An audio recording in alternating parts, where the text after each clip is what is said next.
Tahniah dan tahniah kepada Datuk Seri Anwar Ibrahim, Perdana Menteri kita. Walaupun dikeji, walaupun diancam, walaupun diugut, walaupun difitnah, walaupun diramal kononnya akan tumbang pada bulan Ogos yang lepas, tapi Datuk Seri Anwar Ibrahim tetap berdiri gah, tidak seperti yang diramalkan. Yang luar biasa lagi ialah apabila ada orang-orang yang kita boleh gelar mereka sebagai bodoh, sanggup pula menceraikan istri dengan talak 3 kalau Anwar Ibrahim masih Perdana Menteri bulan 9 ini. Akhirnya Datuk Seri Anwar Ibrahim masih jadi Perdana Menteri pada bulan 9 ini, sehingga kan ada pemimpin undang-undang di Malaysia mengatakan bahawa lelaki yang boleh dikatakan kurang bijak atau bodoh itu yang mana telah pun menjatuhkan talak 3, menjanjikan kalaulah Anwar Ibrahim masih Perdana Menteri bulan 9 ini, kata beliau, dia menjatuhkan talak 3 terhadap istrinya. Itu satu perkara yang memang bolehlah cakap tindakan yang kurang bijak atau bodoh. Kerana menurut ulasan daripada Menteri Undang-Undang tersebut, perkara tersebut amatlah tidak bertanggungjawab kerana tidak memandang tinggi maruah wanita dan telah menjadikan wanita itu sebagai objek untuk sesuatu yang tidak sepatutnya berlaku. Saudara-saudara sekalian, menjadi kebanggaan kita hari ini apabila Datuk Seri Anwar Ibrahim bukan saja tidak tumbang, bahkan laporan Ketua Audit Negara menyatakan lebih 10,000 isu dibangkitkan telah selesai, kata Jabatan Perdana Menteri. Nah, ini satu perkara yang luar biasa. Ini satu perkara yang menarik kerana saudara-saudara sekalian, 10,000 isu berkaitan dengan audit negara telah diselesaikan. Ini bukan isu 1, 2, 3, 4, 5 isu, tapi 10,000 isu. Menjadi pertanyaan kita ialah, siapa yang memulakan 10,000 isu yang dibangkitkan ini? Itu persoalannya. Dan balik-balik asik-asik Anwar juga yang selesaikan. Tak apalah. Yang pentingnya sekarang ini 10,000 isu yang dibangkitkan itu telah pun diselesaikan. Menurut laporan ini, sebanyak 10,803 daripada 11,224 isu yang dibangkitkan dalam laporan Ketua Audit Negara sejak 2011 berjaya diselesaikan di peringkat persekutuan dan negara. Dalam kenyataan hari ini, Jabatan Perdana Menteri JPM memaklumkan bahawa mesyuarat jawatan kuasa khas Kabinet mengenai anti rasuah pada 6 Julai lalu bersetuju supaya laporan Ketua Audit Negara dibentangkan secara berkala dalam mesyuarat Jemaah Menteri. Jelas jabatan itu tindakan afirmatif sedemikian berupaya meningkatkan kedudukan Malaysia dalam indeks persepsi rasuah CPI dan menambah baik persepsi dunia terhadap negara ini. Jabatan Audit Negara akan sentiasa peka dan prihatin dalam menjalankan kuasa pengauditan untuk memeriksa dan menyiasat pengurusan wang awam dengan tumpuan kepada kepentingan rakyat dan accountability kementerian serta jabatan kerajaan terhadap wang pembayar cukai yang dibelanjakan. Jabatan Audit Negara akan terus menjalin kerjasama dengan semua pihak termasuk agensi awam dan badan lain yang berkaitan demi kesejahteraan rakyat dan kemakmuran negara. Dalam usaha memertabatkan peranan juru audit negara Malaysia serta pengauditan sektor awam di persada antarabangsa, JPM memaklumkan Jabatan Audit Negara memperkenalkan beberapa inisiatif baru. Pertama, mempelopori usaha untuk membangunkan standard pengauditan antarabangsa khusus dalam mengaudit syarikat kerajaan, kata beliau lagi. Saudara-saudara sekalian, ini satu perkara yang patut kita puji, patut kita memberikan tanda like kepada Datuk Seri Anwar Ibrahim kerana dalam laporan audit negara, JPM mengatakan lebih 10,000 isu telah dibangkitkan dan telah diselesaikan oleh Datuk Seri Anwar Ibrahim. Rupa-rupanya inilah kehebatan luar biasa Datuk Seri Anwar Ibrahim. Sekian dulu untuk kali ini. Jangan lupa tinggalkan komen anda, tekan butang subscribe. Kita jumpa lagi. Bye-bye. Selamat pagi, salam sejahtera. Terima kasih kerana bersama dengan saya di Nazilin Unity Channel. Isu paling hangat hari ini ialah Zahid berkata kerajaan terima signal di hantar rakyat mahu betulkan kesilapan lalu. Timbalan Perdana Menteri Ahmad Zaid Hamidi berkata, kerajaan perpaduan memahami serta menerima isyarat yang dihantar rakyat dalam 6 pilihan raya PRN bulan lalu. Menurut Presiden UMNO itu, isyarat yang diberikan rakyat itu akan diterjemahkan dalam bentuk tindakan untuk memperbetulkan kesilapan lalu. Bagaimanapun, Ahmad Zahid tidak menghuraikan lebih lanjut kesilapan yang dimaksudkannya.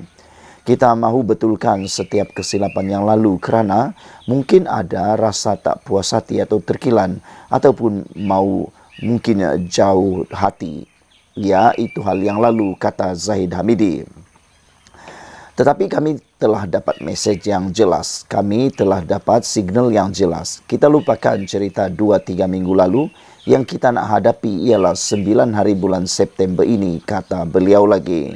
InsyaAllah ini kami fahami. InsyaAllah signal ini kami akan terjemahkan dalam bentuk tindakan di mana kerajaan negeri dan kerajaan pusat telah dapat mesej itu, telah dapat signal itu, dan insyaAllah perubahan-perubahan pasti akan dilakukan. Katanya ketika berucap pada majlis perasmian penutupan sentuhan kasih desa di Sungai Abong di Muar hari ini. Mengulas lanjut, Ahmad Zahid Hamidi yang juga ahli Parlimen Bagan Dato' mengakui bahawa era di mana kerajaan berasa sentiasa betul dan tahu semua telah berlalu. Saya setuju dan saya suka dengan apa yang diulas oleh Ahmad Zahid Hamidi ini, Timbalan Perdana Menteri kita, iaitu kerajaan pada waktu ini, waktu lalu dan waktu akan datang haruslah menjadi kerajaan yang sentiasa alert dengan keperluan rakyat. Saya setuju apabila Ahmad Zahid Hamidi mengatakan bahawa kerajaan haruslah sentiasa merasakan signal daripada rakyat dan harus berhenti menjadi kerajaan yang berasa sentiasa betul dan tahu semua. Apabila Zahid Hamidi mengakui ini menunjukkan ada satu perubahan yang akan ketara berlaku dalam kerajaan yang kita cintai ini. Kata Zahid Hamidi, kami harus melihat mana-mana sistem yang kurang betul. InsyaAllah kami berjanji akan betulkan, kata beliau lagi. Mana-mana yang kami rasakan dulu, kami tahu semua. Bagi maklum balas kami abaikan. Kami harus memperakukan bahawa anak-anak muda telah memberikan signal yang betul. Maka kita ambil maklum balas itu, katanya. Pada 6 PRN lalu, gabungan itu tewas teruk di 3 negeri yang lain, iaitu Kelantan, Terengganu dan Kedah. Meskipun BNPH dapat mempertahankan 3 negeri iaitu Selangor, Pulau Pinang dan Negeri Sembilan, namun Perikatan Nasional PN berjaya menambahkan beberapa kerusi di negeri-negeri berkenaan. PRK Parlimen Pulai dan Dun Simpang Jeram pada 9 September ini diadakan berikutan kematian penyandang kedua-dua kerusi berkenaan iaitu Allahyarham Salahuddin Ayub pada 23 Julai lalu. Saudara-saudara sekalian, dengan apa yang dinyatakan oleh Zahid Hamidi ini menjadi satu petanda baru, satu petunjuk baru bahawa Perikatan Nasional akan menghadapi masalah besar. Pakatan Harapan BN bakal akan menang di kawasan tersebut. Kita nak melihat perubahan besar yang akan berlaku dalam Pakatan Harapan BN. Sekian dulu untuk kali ini. Jangan lupa tinggalkan komen Anda, tekan butang subscribe. Kita jumpa lagi. Bye-bye. Selamat pagi, salam sejahtera. Terima kasih Anda bersama dengan saya di Nazlin Unity Channel. Saudara-saudara sekalian, ini satu pendedahan dan satu perkongsian yang paling menarik yang pernah Anda dengar. Dipetik daripada negaramerdeka.com. Pilih wakil rakyat umpama pilih menantu, kata ulama PAS yang baru kantoi fitnah. Baru-baru ini kita telah tahu bahawa salah seorang pemimpin daripada PAS telah kantoi memfitnah berkaitan dengan perkara yang paling telah diputuskan di mahkamah. Saudara-saudara sekalian, memilih seseorang wakil rakyat di sesuatu kawasan adalah umpama ibu bapa mencari calon menantu, kata penceramah bebas Ustaz Ahmad Dusuki Abdurrani. Justru, tegas beliau, sudah pasti ibu bapa itu bukan sahaja mahukan menantu yang dapat membawa anak perempuannya selamat di dunia tetapi sehingga ke akhirat, kata beliau lagi. Umpama di Simpang Jeram ini ada 2 orang lelaki yang masuk meminang anak dara kita yang kita diajar supaya pilih menantu yang mana nak masuk. Ini macam mana, kata beliau lagi. Yang kita kena pilih untuk pilihan bukan hanya untuk hidup di dunia ini sahaja, tetapi menantu kita ini jugalah yang akan bawa anak perempuan kita dan keluarga kita sampai ke akhir atau akhirat nanti, ujar beliau lagi. Tambahnya, inilah konsep yang perlu diambil oleh penduduk sesuatu kawasan dalam memilih seseorang pemimpin, kata beliau lagi. Kata beliau, tersilap memilih pemimpin sama juga seperti kesilapan dalam memilih pasangan yang akan menyebabkan satu penyiksaan sewaktu di dunia lagi. Bayangkan, dalam rumah tangga kalau kita silap pilih, yang akan jadi siksa kita di dunia, kata beliau. Penjara yang paling besar di dunia ini bukan penjara Senake, tetapi penjara yang ada di dunia, kata beliau lagi. Penjara-penjara yang terbesar dalam dunia adalah bila kamu duduk dalam suatu keluarga, tiba-tiba keluarga kamu itu tidak dapat memberikan kedamaian dalam kehidupan kamu. Hidup kamu penuh siksa sepanjang masa, kata beliau lagi. Kerana itu jelas beliau, begitu juga dalam kesilapan dalam memilih kepimpinan atau pemimpin yang tidak betul dan tidak memberi manfaat yang kepada penduduk akan menyebabkan penduduk di kawasan itu akan menderita. Jelasnya, pilihan raya PRK yang berlaku di Dun Simpang Jeram dan Parlimen Pulai ada peluang kepada rakyat untuk membuat pilihan yang tepat berbanding pilihan yang terdahulu. Beliau berkata demikian semasa berucap di majlis ceramah kelompok Perikatan Nasional PRK Simpang Jeram yang berlangsung di UDM Jalan Sake di sini malam ini.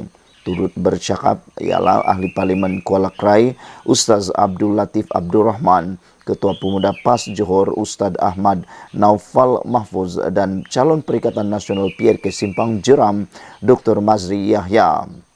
Saudara-saudara sekalian, Anda pasti mengetahui bahawa Ustaz yang mengatakan ucapan ini, iaitu Ustaz Ahmad Dusuki Abdul ini, adalah orang yang telah pun terkantoi, baru kantoi fitnah terhadap seorang pemimpin daripada Pakatan Harapan berkaitan dengan tabung haji.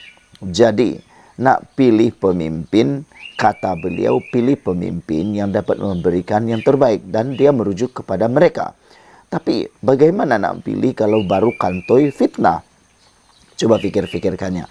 Sekian dulu untuk kali ini. Jangan lupa tinggalkan komen Anda, tekan butang subscribe. Kita jumpa lagi. Bye-bye.